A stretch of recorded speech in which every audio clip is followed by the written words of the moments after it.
Shalom, selamat pagi jemaat Tuhan. Berjumpa kembali dalam doa pagi online. Mari datang masuk hadirat Tuhan dengan kerinduan memuliakan Yesus Tuhan dan Raja kita. Bawa hatimu, arahkan kepadanya. Muliakan Dia, Yesus Kristus Tuhan. Ku pandang kemuliaan-Mu, Imam besar maha agung. Kaulah pemilik hidupku, Yesus Kristus Tuhan.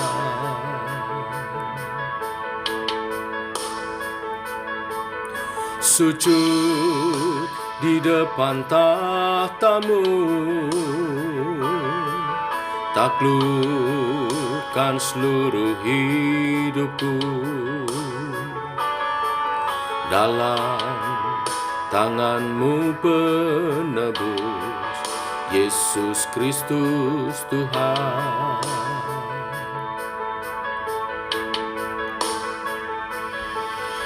Tiada satu pun yang luput dari karya kasih-Mu yang mulia.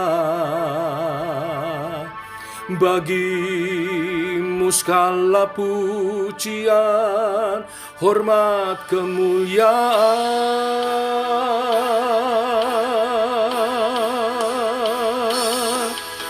Engkau Tuhan ku tinggikan, yang bangkit dan menang, Yesus Kristus Tuhan. Raja mulia dan luhur, berkorban bagiku. Selamatkan jiwaku.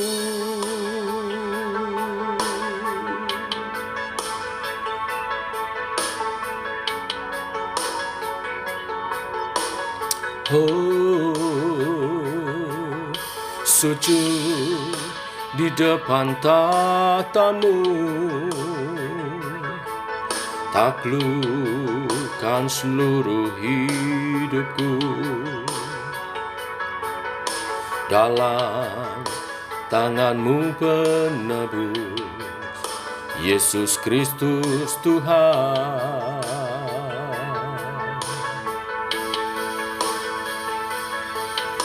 Tiada satu pun yang luput dari karya kasih-Mu yang mulia. Bagi-Mu segala pujian, hormat, kemuliaan.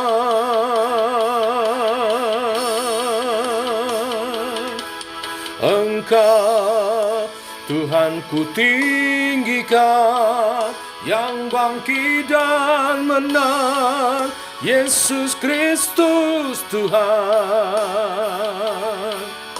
Raja mulia dan luhur, berkorban bagiku.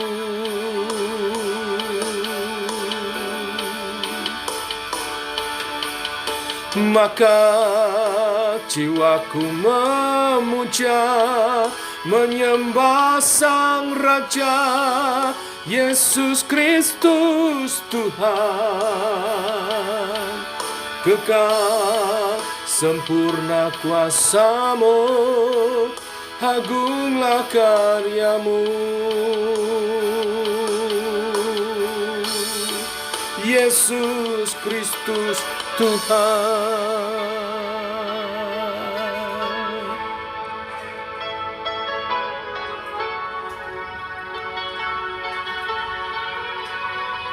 Yesus Kristus Tuhan.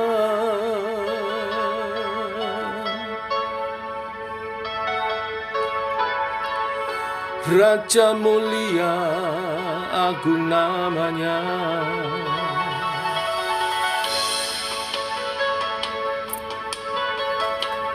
Haleluya, mari muliakan Dia,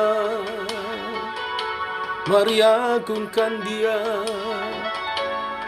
Dia layak terima pujian, hormat kemuliaan. Haleluya.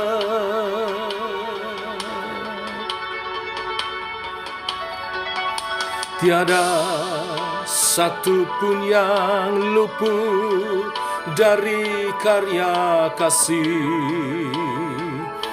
yang mulia. Bagi-Mu segala pujian, hormat kemuliaan.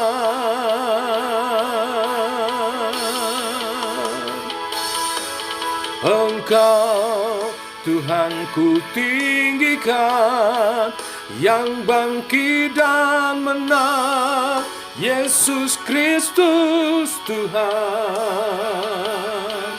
Raja mulia dan luhur, berkorban bagiku.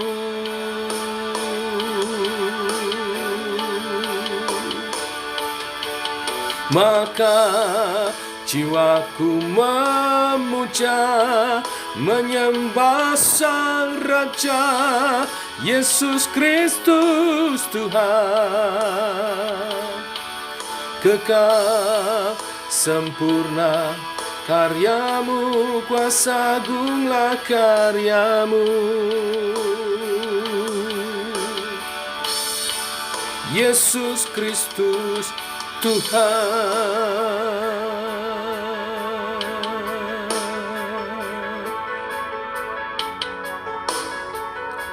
Haleluya.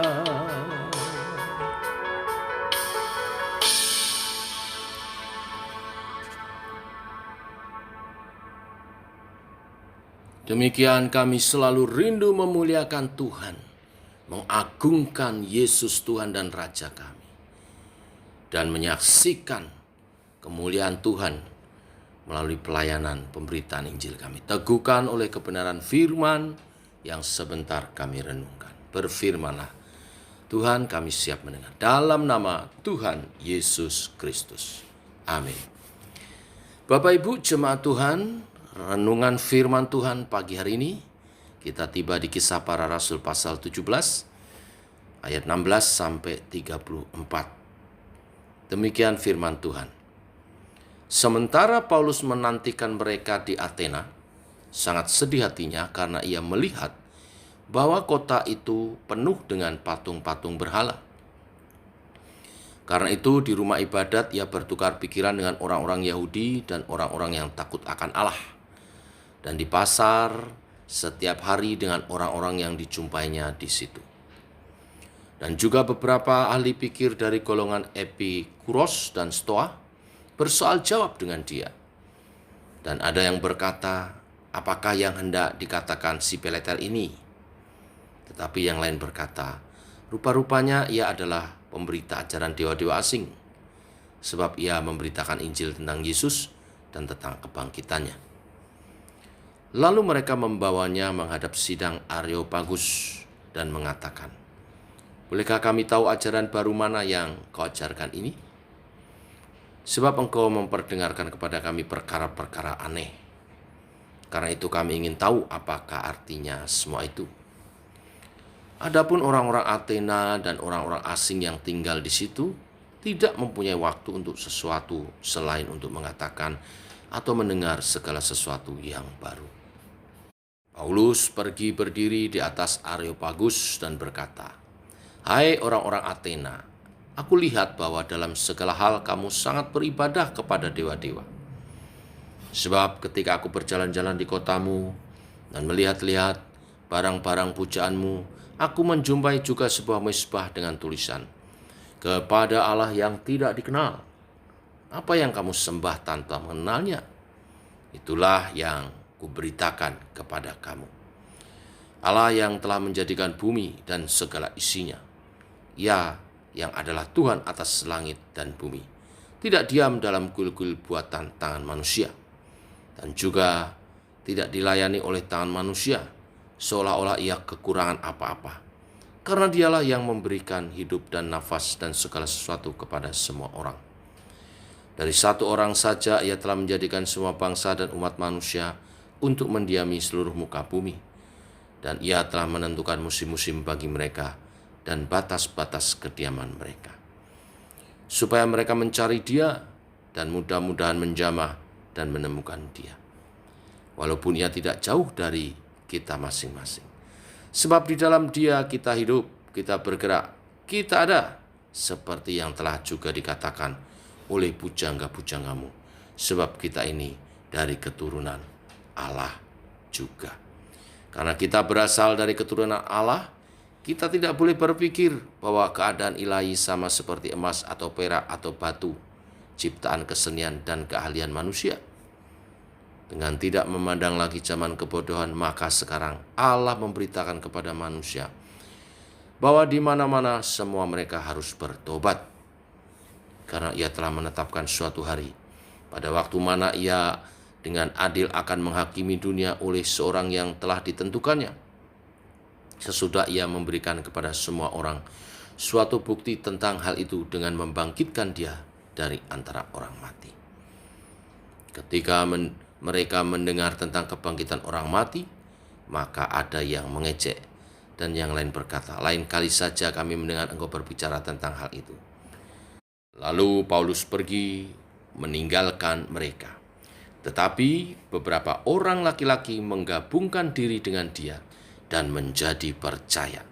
Di antaranya juga Dionysius, anggota majelis Areopagus, dan seorang perempuan bernama Damaris, dan juga orang-orang lain bersama-sama dengan mereka. Amin. Bapak Ibu, kali ini saya ingin menyoroti kesetiaan dalam memberitakan Injil yang dinyatakan melalui pemberitaan atau tugas pelayanan Rasul Paulus. Dalam bagian firman Tuhan ini kita akan menelusuri jejak Rasul Paulus yang kali ini dia sendirian, tidak disertai rekannya Silas dan Timotius yang masih tinggal di Berea untuk membimbing iman daripada jemaat-jemaat yang baru bertobat. Bagian ini dimulai dengan kesedihan hati Paulus tak kalah melihat bahwa di kota Athena ternyata penuh dengan patung-patung berhala. Hal ini memotivasi Paulus untuk memberitakan firman Tuhan dengan cara bertukar pikiran, berdialog dengan orang-orang yang takut akan Tuhan, bahkan dengan setiap orang yang ia jumpai.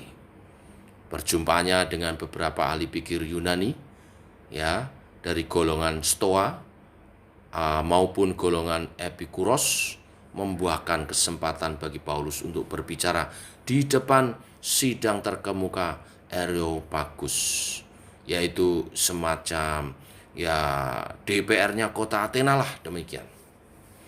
Peluang emas ini dipakai Paulus untuk menjelaskan secara tuntas mengenai Allah sebagai pencipta, yang juga Tuhan atas ciptaannya, yang tidak tinggal dalam patung-patung kuil-kuil buatan tangan manusia.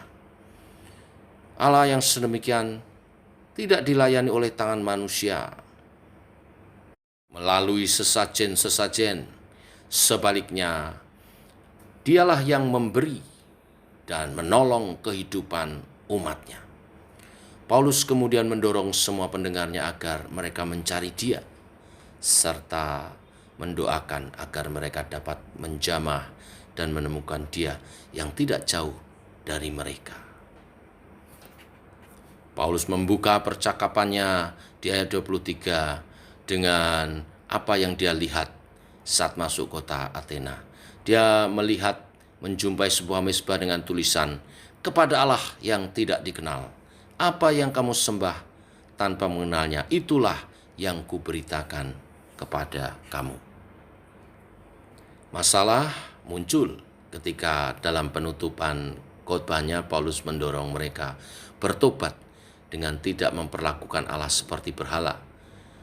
sebelum penghakiman Allah diberlakukan atas mereka.